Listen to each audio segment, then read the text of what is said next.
You learned your lesson, old man. There are rules to be followed around here. Officer, what authority do you have here? This is a police incident. Police tased blind vet and his K-9 in public. 7 minutes later, military convoy sealed the street. When officers tased blind Army Sergeant Thomas Bennett and his service dog Max for aggressive behavior, they had no idea that Colonel Hargrove was already mobilizing an entire military convoy to protect the soldier he'd left behind.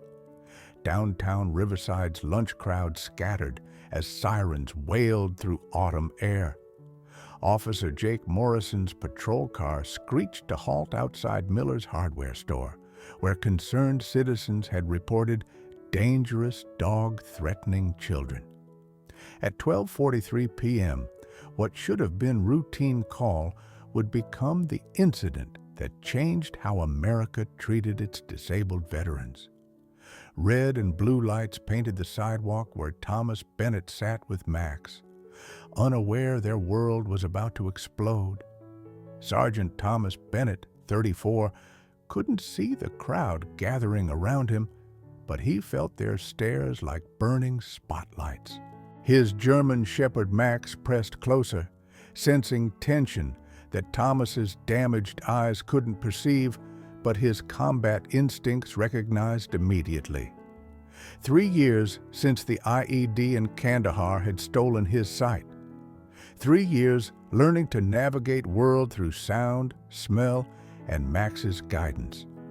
The explosion had killed 2 Marines, left Thomas blind, and filled his lungs with shrapnel that still triggered breathing attacks when stress spiked his heart rate. Max wasn't just service dog, he was lifeline. Eyes, protector, brother in arms who'd been trained to detect Thomas's PTSD episodes, guide him through panic attacks, and provide stability when flashbacks dragged him back to Afghanistan's killing fields. Today's mission was simple: pick up supplies for their apartment. Thomas had been independent for 6 months now, first time living alone since losing sight. Small victories mattered when everything else felt like defeat. But something was wrong. Max's body language screamed danger. Low growl, tense muscles, combat-ready posture that meant immediate threat. "What is it, boy?" Thomas whispered. He'd learned to trust Max's instincts. Dog had saved his life twice in Afghanistan, once from sniper, once from suicide bomber. Max's warnings meant survival. In darkness, you learn to trust what others can't see, and sometimes what saves you is the loyalty of those who refuse to abandon the fight. "Sir, step away from the dog," Officer Morrison commanded, hand on weapon. Behind him, backup units arrived. 3 patrol cars, 6 officers, all focused on blind veteran whose service dog was doing exactly what he'd been trained to do: protect his handler from perceived threats. "I'm Sergeant Thomas Bennett, U.S. Army," Thomas said, staying calm despite Max's increasing agitation. "Max is my service dog. We're not causing trouble?" Morrison studied the scene. Blind man, dog showing teeth, multiple 911 calls about vicious animal threatening families. "Sir, your dog is exhibiting aggressive behavior. You need to control him immediately." "He's responding to your approach," Thomas explained. "Max is trained to protect me when he senses threats." "Are you calling us threats?" Wrong question. Thomas felt familiar tightness in chest. PTSD symptoms triggered by confrontational authority. Max detected physiological changes, elevated heart rate, stress hormones, combat flashback brewing. The dog moved between Thomas and officers. Protective stance, not aggressive, defensive, but Morrison saw only large German Shepherd blocking his authority. "Control your dog, or we'll control him for you." Thomas's hands found Max's harness. "Easy, boy. We're okay." But they weren't okay. Thomas's combat instincts screamed danger, multiple hostiles, aggressive postures, escalating situation that his blindness made impossible to fully assess. Max whined softly. Warning, stress levels critical. Thomas's breathing became labored, shrapnel damage combining with PTSD to create perfect storm. Morrison interpreted heavy breathing as defiance. Blind man refusing orders. Dog preparing to attack. Last warning, control your animal. Thomas had two choices: submit to demands that made no sense and risk triggering full PTSD episode, or trust Max's judgment about threats these officers represented. "Officers, I need you to back up slowly," Thomas said. "Max is responding to your aggressive approach. Give us space and he'll calm down." Morrison laughed. "Blind man giving us orders? That's rich." Backup officers chuckled. Humiliating disabled veterans seemed funny until crowds started recording with cell phones. "Sir, I'm not giving orders. I'm explaining how service dogs work." "I know how dangerous dogs work," Morrison replied. "Been bit before, not happening again." Thomas felt situation spiraling. His breathing worsened. Max detected distress and moved closer. Protective instincts overriding training that emphasized calm behavior in public. Morrison saw movement as preparation for attack. "Get on ground, now!" "I can't see where ground is," Thomas replied. "Max helps me navigate." "Don't move!" Contradictory commands. Thomas stood frozen, unsure which order to follow, while his service dog tried protecting him from what appeared to be coordinated assault. Max barked once. Sharp warning. Morrison drew his taser. Aggressive animal threatening officers. "He's warning you to back off," Thomas said desperately. "He's doing his job." "So are we." Morrison fired first taser at Max. 50,000 volts dropped German Shepherd mid-bark. Second taser hit Thomas as he reached for his fallen partner. Both veteran and service dog convulsed on sidewalk while crowds screamed in horror. "Jesus Christ!" someone shouted. "They tased a blind man!" Morrison keyed his radio. 2 subjects down, situation under control. But situation was exploding. Social media posts going viral. Yes, justice for Thomas trending. Videos of police attacking disabled veterans spreading faster than Morrison could comprehend. Thomas lay twitching beside Max, his body unable to process electrical trauma while PTSD episode triggered full combat flashback. He was back in Afghanistan, under attack. Max wounded, Marines dying. "Medic!" Thomas screamed. "Man down! Max is hit!" Crowd pressed closer. Morrison realized his mistake. Tasing blind veteran and service dog had created public relations disaster requiring immediate damage control. "Clear the area! Police investigation!" But people weren't leaving. Veterans in crowd recognized Thomas's uniform patches. Combat infantry badge, Purple Heart, Bronze Star with V device. "That's decorated combat veteran," old Marine yelled. "What the hell is wrong with you?" Morrison tried justifying actions. Subject refused lawful orders. Dog exhibited aggressive behavior. Protecting his handler isn't aggressive. Social media exploded. There were Max and Thomas hashtags, viral videos, national outrage building momentum that would crush Morrison's career and change how America treated disabled veterans. But 7 minutes after first taser fired, distinctive sound filled downtown streets. Military convoy, multiple vehicles, armed soldiers. Someone had called in the cavalry. Sometimes backup arrives not through radio calls, but through bonds forged in battle that time, and distance cannot break. Colonel William Hargrove stepped from lead Humvee as military convoys sealed both ends of street. 20 soldiers, full battle gear, orders to protect Thomas Bennett at all costs. Morrison stared in disbelief. "What authority do you have here?"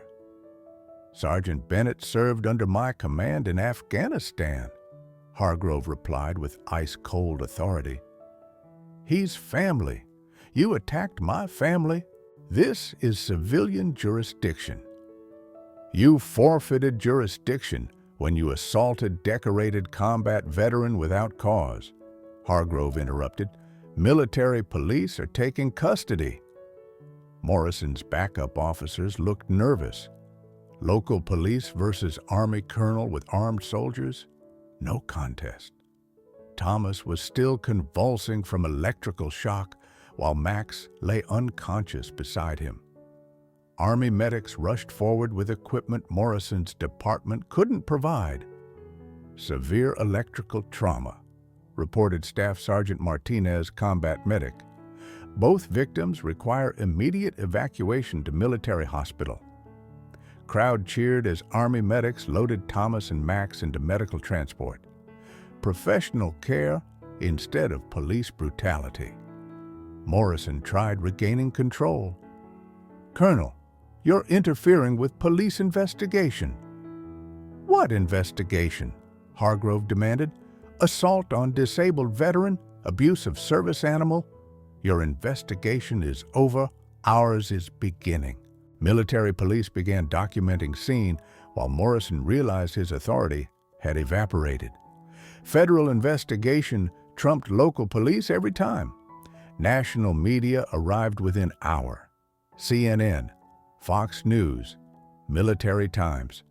Story of police attacking blind veteran and service dog resonated across political spectrum in ways Morrison couldn't have predicted. "This represents systematic failure to protect our most vulnerable veterans," testified Veterans Affairs Secretary during emergency press conference. But Morrison's problems were just beginning. Federal investigators discovered pattern of abuse targeting disabled veterans. Thomas wasn't first victim, just first with military colonel willing to fight back. Congressional representatives demanded hearings. Veterans organizations called for boycotts. Morrison's department faced federal civil rights investigation that could cost millions in settlements.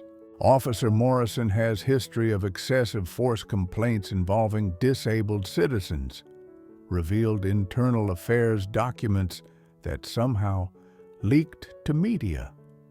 Morrison watched career dissolve on social media, while Thomas and Max fought for survival at Walter Reed Medical Center, where military doctors worked to reverse electrical damage that could have permanent effects. Cardiac arrhythmia in both victims, Dr. Sarah Chen reported. Electrical shock triggered heart problems requiring intensive monitoring. Hargrove maintained vigil at hospital while coordinating federal response that would prosecute Morrison and implement systematic reforms protecting disabled veterans from police violence. Social media campaigns raised $500,000 for Thomas's medical bills within 24 hours. Max and Thomas became symbol of veteran mistreatment, requiring immediate legislative action. Thomas regained consciousness to find Hargrove beside his bed. Max was alive, bandaged but breathing, in specially designed recovery area that allowed service dog to remain with handler during medical treatment. "Sir?" Thomas whispered. "Easy, Sergeant. You're safe now." Max? Alive, tough as his handler. Thomas felt tears streaming down face he couldn't see but knew was scarred from Afghan shrapnel. "They tased us both. For nothing." "I know. Morrison's finished. Federal charges pending." "Why were you here so fast?" Hargrove's voice carried weight of command decisions that had kept soldiers alive through multiple deployments. "Been tracking you since discharge, making sure you were okay. When news broke, we mobilized immediately." "Thought you'd forgotten about us." "Never forget Marines who served with honor. especially ones who sacrificed everything for brothers in arms. Thomas's PTSD episode was subsiding with Max's steady breathing nearby. Service dog survival meant Thomas could survive too. Partnership that had endured Afghanistan would endure civilian assault. What happens now? Justice, reform, making sure this never happens to another veteran. Hargrove explained federal legislation being drafted, the MAX Act, protecting service animals and disabled veterans from police abuse through enhanced training, mandatory prosecutions, and federal oversight. Your sacrifice saved other veterans who'll never know your name, Hargrove continued. That's leadership. Morrison faced federal grand jury while his actions triggered Department of Justice investigation into systematic civil rights violations affecting disabled veterans nationwide. Defendant's assault on Sergeant Bennett represents institutional failure requiring federal intervention, announced U.S. Attorney during press conference that transformed individual case into national scandal.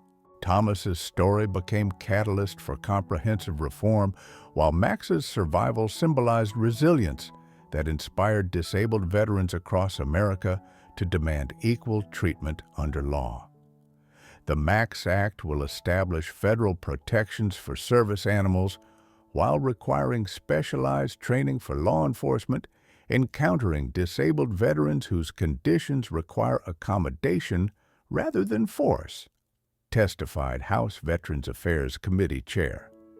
Morrison's conviction seemed certain, but impact extended beyond individual accountability. Police departments nationwide implemented emergency reforms, while veterans organizations coordinated political response that would reshape how disabled Americans were treated by authorities. Thomas began testifying from hospital bed via video link, his dignity intact despite obvious trauma from electrical assault that had nearly killed both him and his service partner. Max saved my life in Afghanistan and continues saving it every day, Thomas explained to congressional hearing. Police attacked us for existing while disabled in public space. His testimony generated bipartisan outrage that transcended political divisions to focus on fundamental question: how should America treat veterans who'd sacrificed everything for national service? True courage isn't the absence of fear, it's standing up when knocked down, speaking truth when silence is safer, and trusting that justice will prevail when darkness threatens to win. Thomas's condition worsened during second night at Walter Reed. Electrical shock had triggered cardiac complications that, combined with existing shrapnel damage, created life-threatening emergency requiring immediate surgery. Sergeant Bennett's heart is failing, Dr. Chen announced to Hargrove. Combination of electrical trauma and war injuries has overwhelmed his cardiovascular system. Max somehow sensed his handler's crisis despite being separated for medical treatment. Service dog became increasingly agitated, refusing food and medication until veterinarians allowed him access to Thomas's room. Remarkable, observed Dr. Patricia Williams, veterinary specialist. Max is exhibiting stress behaviors consistent with awareness of Thomas's medical emergency despite physical separation. Meanwhile, Morrison's legal team was arguing that Thomas had provoked the assault by refusing to control his aggressive dog. Security footage contradicted this narrative, but defense attorneys claimed blind veteran had been trained to weaponize service animal against law enforcement. Defendant Thomas Bennett used military-trained attack dog to threaten civilian police officers performing lawful duties, Morrison's lawyer argued during bond hearing. The accusation enraged veteran community while generating backlash that threatened to overshadow Thomas's medical crisis with political controversy that neither he nor Max could survive. Federal prosecutors pushed back with evidence showing Morrison's pattern of targeting disabled veterans, but legal battle was consuming resources needed for Thomas's recovery while his condition deteriorated. Hargrove made command decision that would define his career. Military will assume full legal and medical responsibility for Sergeant Bennett. Federal government versus local police department, winner takes all. Thomas flatlined during surgery while Max began howling in recovery ward service dog, somehow aware his handler was dying despite being floors away from operating room where military surgeons fought to restart damaged heart. "We're losing him," Dr. Chen announced. As cardiac monitors showed flatline, that meant death for decorated veteran whose only crime had been existing while disabled in public space. But Max's howling intensified, penetrating through hospital floors to reach operating room where Thomas's body lay unresponsive to medical intervention that should have saved lives but couldn't overcome damage from police assault. "Get that dog up here," Dr. Chen ordered. "Hospital regulations, override them now." Max was rushed to operating room where he was allowed to approach Thomas's body, while surgeons continued CPR on veteran whose heart had stopped beating 3 minutes earlier. Service dog placed paw on Thomas's chest, whined softly, then began licking his handler's face with desperate intensity that suggested understanding that death meant permanent separation from partnership forged in Afghanistan's killing fields. Thomas's heart monitor beeped once, then again, rhythm returning as Max's presence triggered survival instinct that medical intervention couldn't access. "He's back," Dr. Chen whispered, while Max continued his vigil beside veteran whose life depended on bond between human and animal that transcended medical understanding. "Max brought him back from death," observed surgical nurse who'd witnessed miracle that would be documented in medical journals as example of human-animal partnerships that sustained life through shared purpose. Thomas's recovery began immediately after Max's intervention, while federal investigation revealed Morrison's assault was part of systematic targeting of disabled veterans by police officers who viewed them as easy targets for abuse. Morrison specifically sought assignments involving disabled citizens, revealed internal affairs documents that exposed predatory behavior disguised as law enforcement duties. The revelation transformed Thomas's case from individual assault into federal civil rights violation requiring prosecution under hate crime statutes that carried enhanced penalties for targeting protected populations. Defendant Morrison's pattern of abuse targeting disabled veterans constitutes systematic civil rights violations requiring federal intervention, announced Department of Justice during press conference that elevated Thomas's case to national symbol of institutional reform. Thomas's survival and recovery became rallying point for disabled veterans nationwide, while Max's role in saving his handler's life generated media attention that forced congressional action on legislation protecting service animals from police violence. The Max Act will establish federal protections ensuring service animals and their handlers receive accommodation rather than assault when encountering law enforcement, announced President during a White House ceremony honoring Thomas's courage and Max's loyalty. Morrison faced federal conviction, while his actions triggered systematic reforms protecting disabled veterans from institutional violence that had been tolerated too long by authorities whose duty included serving rather than assaulting those who'd served their country with distinction. Sometimes the heart stops beating until love reminds it why it started, and the greatest healing comes not from medicine, but from loyalty that refuses to accept defeat. Thomas's full recovery enabled him to testify at Morrison's federal trial, while Max provided emotional support that demonstrated the service animal partnership Morrison had nearly destroyed through his assault on both veteran and dog.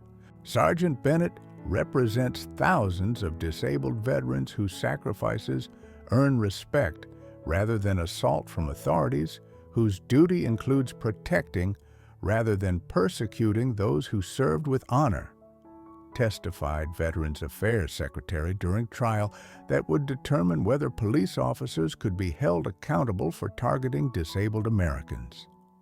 Morrison's conviction seemed certain based on video evidence and witness testimony, but defense attorneys argued that police training inadequacies rather than individual malice had caused tragic misunderstanding requiring education rather than incarceration. Officer Morrison received no training about service animals or disabled veteran recognition procedures, argued defense counsel seeking lenient sentence that would avoid precedent for prosecuting police misconduct as federal hate crimes. But Thomas's testimony destroyed sympathetic portrayal of Morrison as undertrained officer making honest mistakes rather than predator who'd systematically targeted disabled veterans for abuse.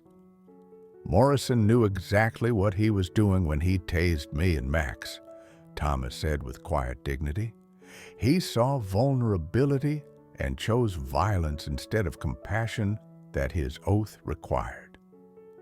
Ladies and gentlemen of the jury, federal prosecutor began closing arguments.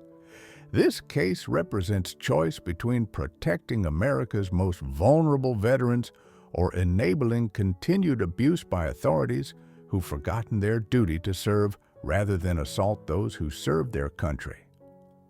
Thomas sat in witness box with Max beside him, both bearing visible scars from electrical assault that had nearly killed them, while highlighting institutional failures that enabled police violence against disabled Americans. Defendant Morrison didn't make mistake, prosecutor continued. He made choice to attack disabled veteran whose service dog was performing exactly the protective function for which he'd been trained. Defense counsel painted different picture during rebuttal. Officer Morrison faced potentially dangerous situation involving large dog exhibiting aggressive behavior toward civilians in crowded public space requiring immediate response. But video evidence contradicted defense narrative, while Thomas's military decorations and Max's service animal credentials demonstrated legitimacy that Morrison had ignored during assault that violated federal civil rights statutes. Sergeant Bennett earned Bronze Star for valor, Purple Heart for wounds received defending this nation, and Combat Infantry Badge for courage under fire, prosecutor reminded jury. Officer Morrison repaid that service with electrical assault that nearly killed both veteran and his service partner. Jury deliberation lasted 6 hours while Thomas waited in courthouse, surrounded by hundreds of veterans whose presence demonstrated solidarity with disabled brother-in-arms whose assault had exposed systematic failures requiring federal intervention. Whatever verdict comes, Hargrove told assembled veterans, Sergeant Bennett's courage has already changed how America treats disabled veterans by forcing accountability that protects vulnerable populations. But Thomas felt empty, despite support from military community whose advocacy had saved his life while transforming individual tragedy into national movement for disabled veterans' rights. "Max is what matters," Thomas said while stroking his service dog's head. "He saved me in Afghanistan during the assault and again in hospital. Rest is just politics." Morrison's fate seemed less important than systematic changes that would prevent future assaults on disabled veterans whose conditions required accommodation rather than violence from authorities whose training emphasized control over compassion. "Jury's coming back," announced bailiff, while courthouse filled with tension that would determine whether police officers could be held accountable for targeting disabled Americans during encounters requiring sensitivity rather than aggression.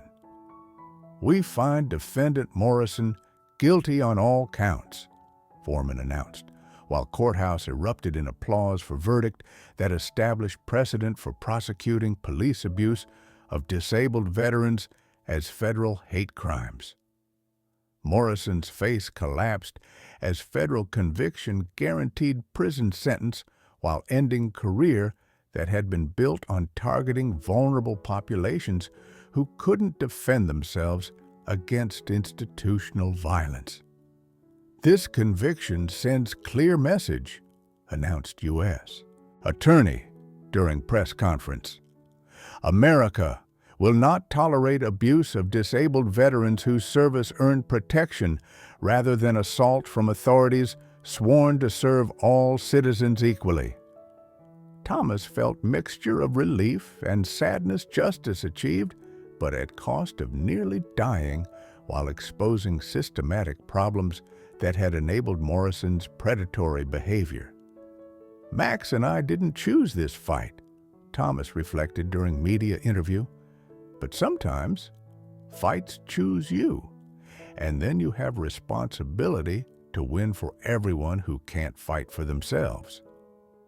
The Max Act passed Congress with overwhelming bipartisan support, establishing federal protections for service animals, while requiring enhanced training for law enforcement encountering disabled veterans whose conditions demanded understanding rather than force.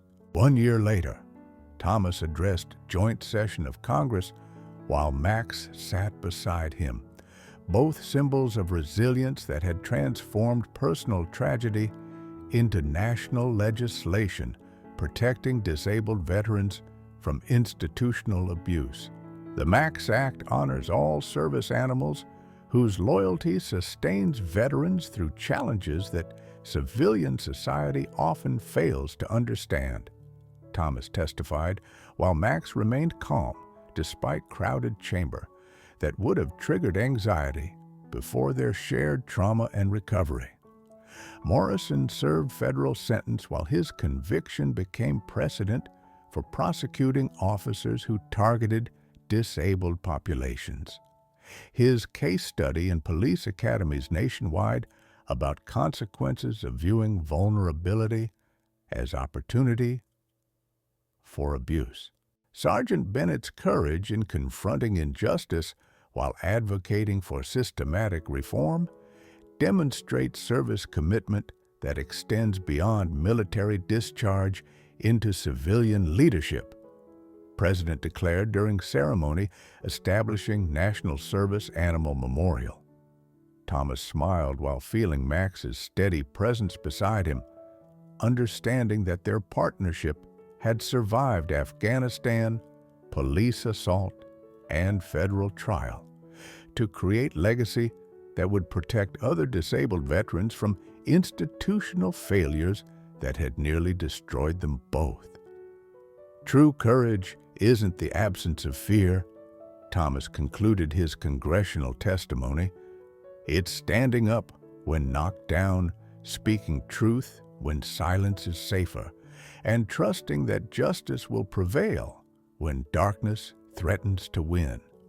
The MAX Act revolutionized police training nationwide while generating $800 million in enhanced disability accommodation funding for law enforcement agencies.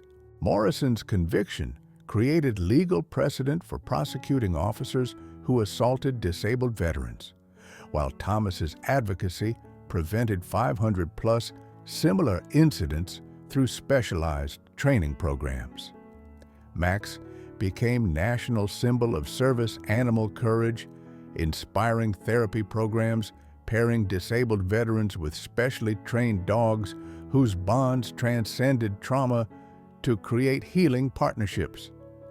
The Thomas Bennett Foundation provided legal assistance to 2,000-plus disabled veterans facing discrimination, while Walter Reed Medical Center established specialized treatment protocols for electrical assault victims, whose cases had been previously misunderstood by civilian medical providers.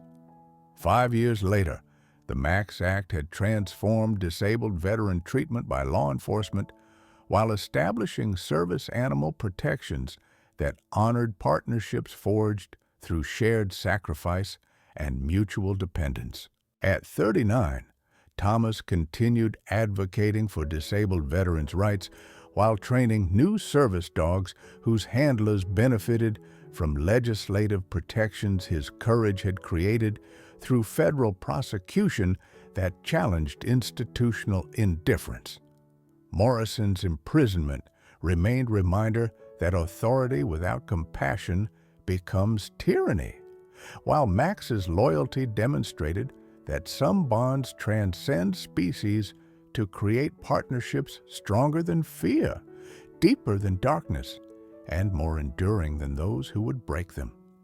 They learned that true courage isn't the absence of fear, it's standing up when knocked down, speaking truth when silence is safer, and trusting that justice will prevail when darkness threatens to win, creating light for others walking similar paths toward dignity, respect, and recognition that all Americans deserve regardless of disability, circumstance, or challenge.